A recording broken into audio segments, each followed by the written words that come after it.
He just used his hand. Yes, actually, that had escaped my attention. Maybe we'll get him to try it at the next opportunity, shall we, gentlemen? Absolutely. Mark Allen.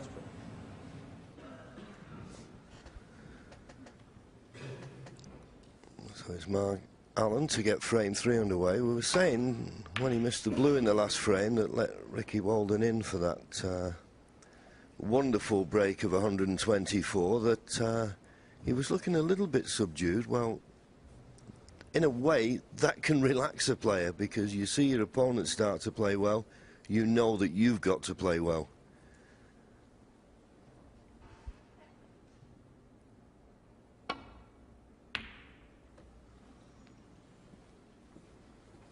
We saw Ricky Walden play an excellent shot into the pack earlier on, and this is what topspin is. You just put as high as you can and follow through at pace. The thing is to follow through at pace and just look how it stops first, then all of a sudden you see the spin taking. So it took a couple of seconds there, didn't it, before you saw the spin go through. And that's what happens when you're playing that shot into the pack. And the reason you get your arc is because when it suddenly takes, the spin really generates, and you get that little arc on the cue ball. It's not played inside that shot, just topspin.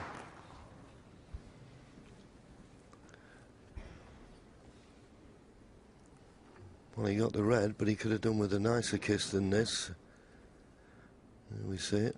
Just went in a little bit more pace. It may not have got in the pocket. He had a chance of the green, but that's too risky. Mark Allen, what?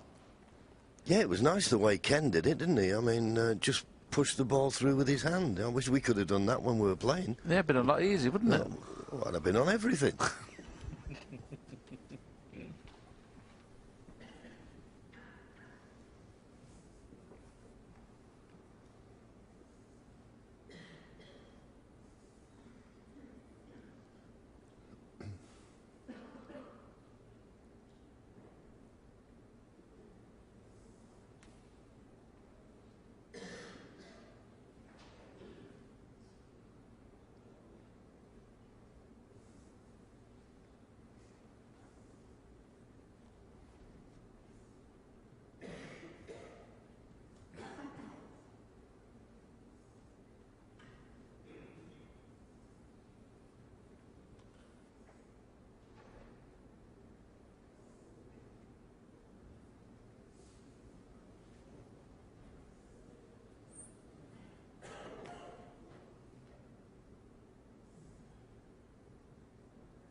Well, he's giving these a close look, so it isn't straightforward just to come off the side cushion.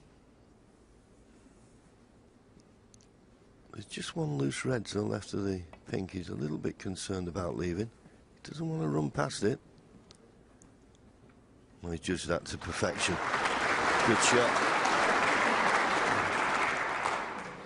He's proved a couple of times in one of the earlier frames when he didn't get on the black and he come off the side cushion, got a lovely touch. He's got the pace of the table off, so that's a good sign. Just looking at the very, very thin safety shot here to get him behind the brown. The only thing that could go wrong here, he can catch the jaws of the middle pocket if he's not careful, so rather than that happen, play it really thin.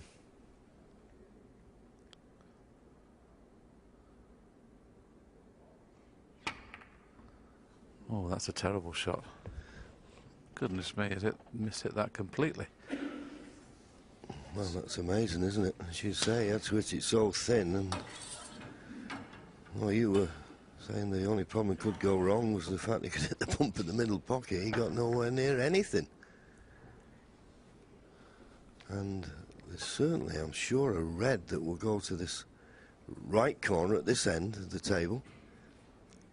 The red closest to will possibly pass the green, but if he knocks this in, he'll be in and around the black spot area where you want to be.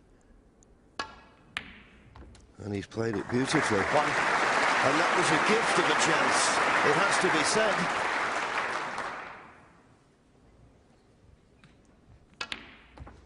Ricky's lovely to watch when he gets at this end of the table. Okay, I've criticised him being a little bit too quick sometimes, but He's got all the shots in and around the black spot area, which is the key place. Made a maximum in the last tournament he played in the PTCs. I think it was the 81st, John, the 81st competitive maximum. There's some good players around now, isn't there? Yeah, just looking at Ricky's stance there, he's one of the few players that has both legs bent. Who's another top player who does that?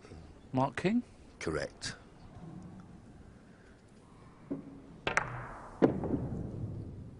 He's a tall lad, but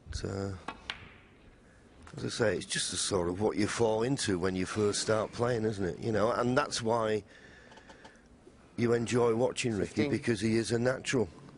Nothing manufactured about this style. Yeah, you wouldn't teach it though, John, would you? Because it's 16. If you just walk by him and give him a little nudge, he'd fall over. Yeah, but I don't think you're allowed to do that here. What I was trying to say, it's not a solid stance.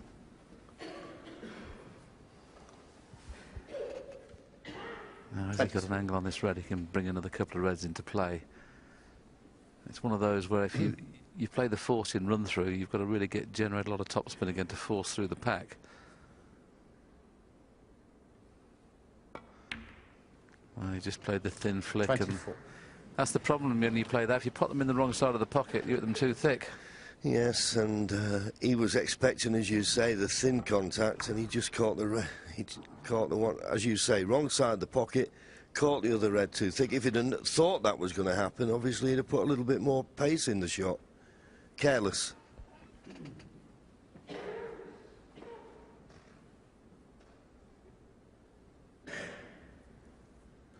think one of our colleagues had a slightly bent knee stance, or John Parrott. He wasn't absolutely straight in the back leg, was he? No, no. As I say, it's just what you get used to when you first start playing. And if you're comfortable, that's the main thing. And as long as there's nothing... And, of course, the stance... 24. As long as it's pretty side on, doesn't stop the cue ball or the cue going through straight when you strike the cue ball. But he'll be a little bit disappointed there that he didn't get position.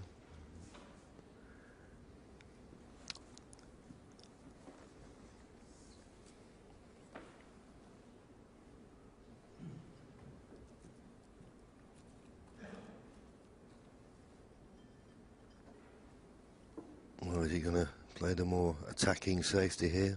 Open the reds back behind the black. That's what he's decided to do. And he's played it well. He's played it very well. OK, there may be a possibility here of a cut to the right middle. But it's a very risky shot to take on. Yeah, looking at the angle, he actually gets through the pink and yellow, and in fairness, if he hit it hard enough, he can get back through the yellow and brown and get back up this end of the table. But of course, those two reds would be available in the middle. So it's got to be a little careful if he takes it on. Yeah, but that scenario only works if you hit the red right. If it's a little bit too thick, then you're not going to get it safe. So if he does take it on, it's a pressure shot. I mean, it could be a frame winner if he knocked it in and got position on a colour. Is it worth the risk? Yes, if it goes in at pace, he could guarantee being on the black, but those two reds in the middle that would be available probably stop him playing that shot. Just coming up to a minute's thinking time, and it is a tricky situation.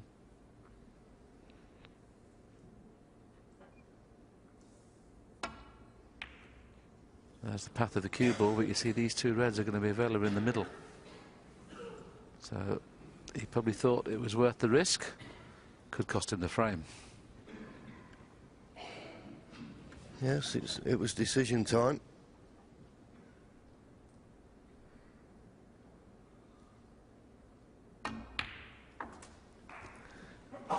And Mark Allen saw what Ricky Walden was made of in the last frame, so what can he do with this very good chance now?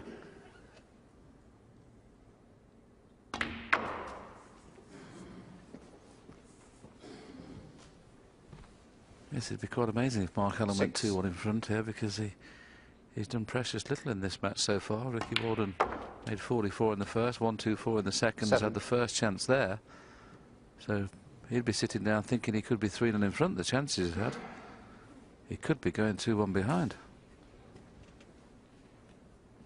There's that stat. Mark Allen, 27, the highest break so far, and his favourite now to go 2-1 in front. See, there's another strange choice.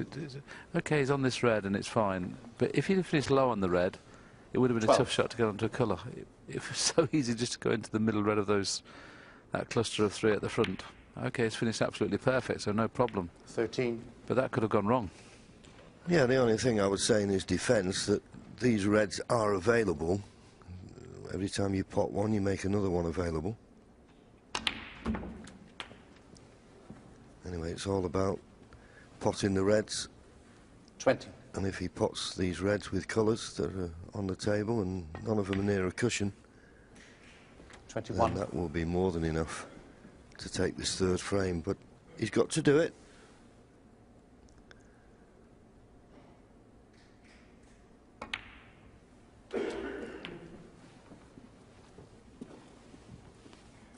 But it does inspire you sometimes when you see your opponent make a big century. You know, you realise that nothing but your best is going to be good enough. Yep. And in a way, 29. helps you relax. You know, you might think, oh, well, that makes you a bit worried your opponent's playing too well, but Ricky just pondering about that red he played. I don't blame him for taking it on, but it was tough, and it wasn't really a good safety. And if there's a secret at this game, the decision you made, never doubt 36. it. OK, it didn't work that time, but don't beat yourself up about it.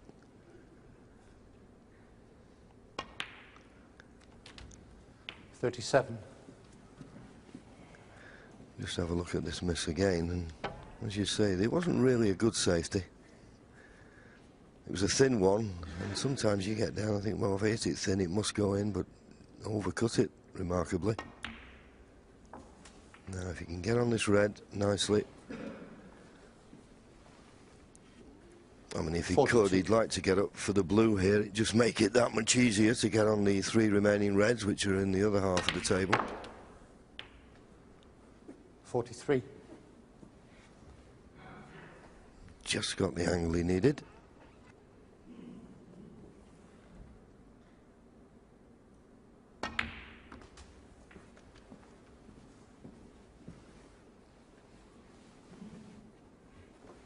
$48.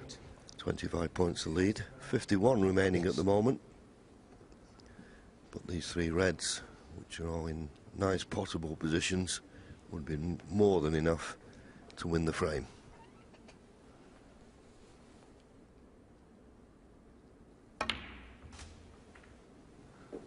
$49.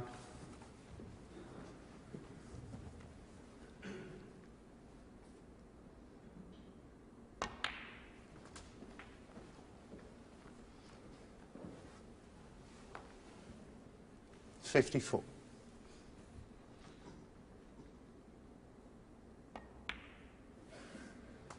$55. Puts him 32 in front. So if he pots the green, he's going to have to pot the red, but it doesn't appear any problem whatsoever. So he's making his highest break of the match so far, just at the right time, just to let Ricky Walden know he's not going to have it all his own way. 58.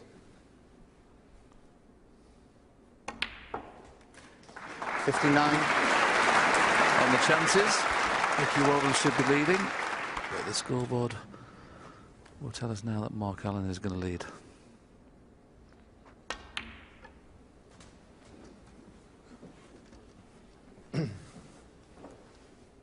$65.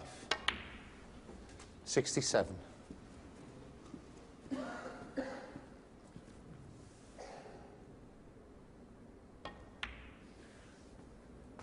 $70.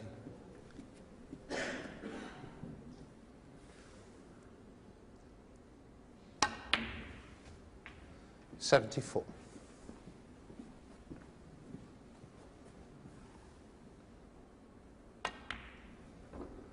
79. A little bit of an exhibition shot, but I 85. don't think this cue ball is going to finish up on the black.